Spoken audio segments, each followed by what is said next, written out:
Hey there, my friends. We got a little bit cooler weather coming this weekend. Well, cooler for us, and I'm going to make another soup slash stew today.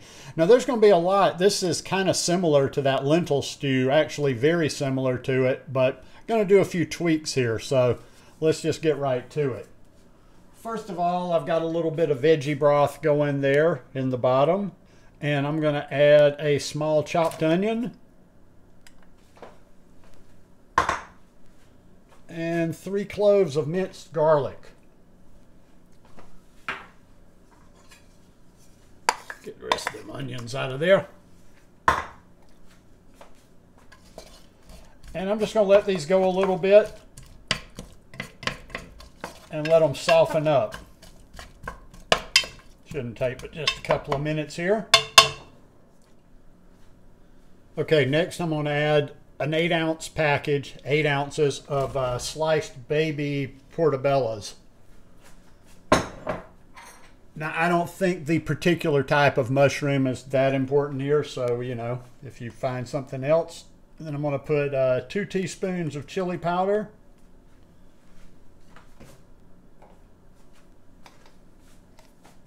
One teaspoon of cumin.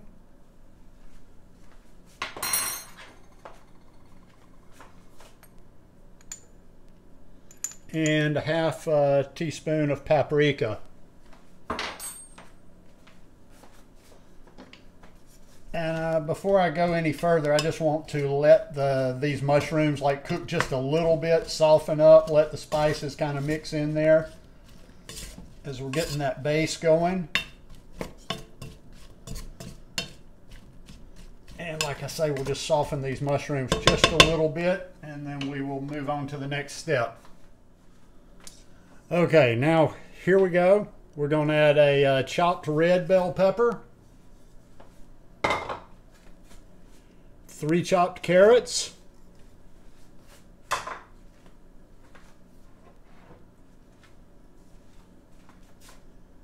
1 cup of lentils,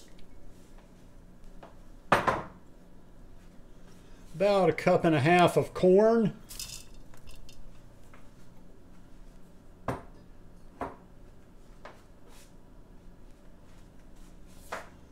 2 tablespoons of balsamic vinegar. Wanted a little bit of a twang in there.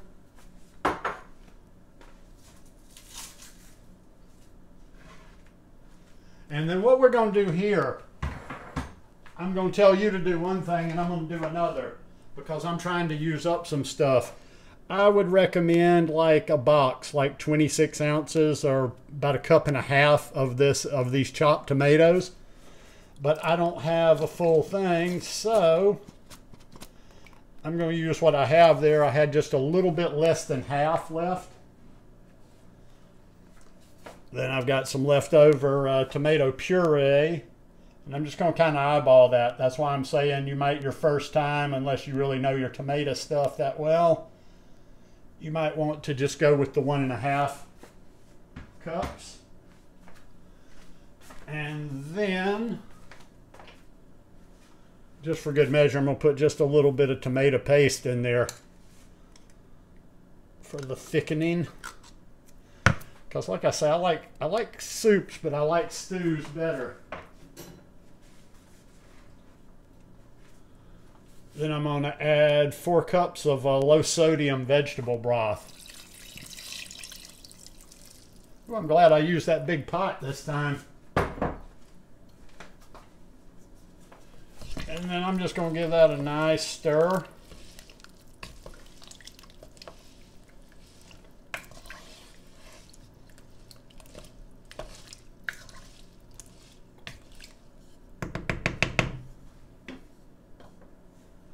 I am actually going to put a little bit more of that puree in there. Like I say, I'm just eyeballing this. Don't pay too much attention.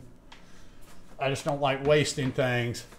Now what I'm going to do is I'm going to bring this to a boil, and then I'm going to turn down the heat, cover it, and let it simmer for about 30 to 45 minutes, and then we'll come back here and check this thing out. I ended up letting this simmer for about 45 minutes. Like I say, I wanted to let it thicken, and yep, it was probably more like 45 minutes. And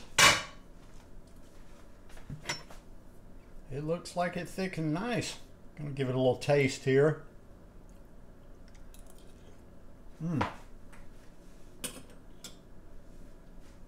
Oh yeah, that's good. But I'm not eating that today. And I'll just tell you something that always seems to be the case for me. I will put this in a couple of containers and this will sit in the refrigerator overnight. I'll eat it for the first time tomorrow while I'm watching college football. And it will be even thicker and all those flavors will have kind of just melted together there. So it's going to be like fire tomorrow, and I am going to have, basically I'm going to have a stew for the whole weekend. So anyhow, if you like this recipe, please give me a thumbs up. If you like recipes like this, please hit that subscribe button and come check out some more of my content and see what I'm making in the kitchen. And while I'm at it, y'all have a beautiful weekend.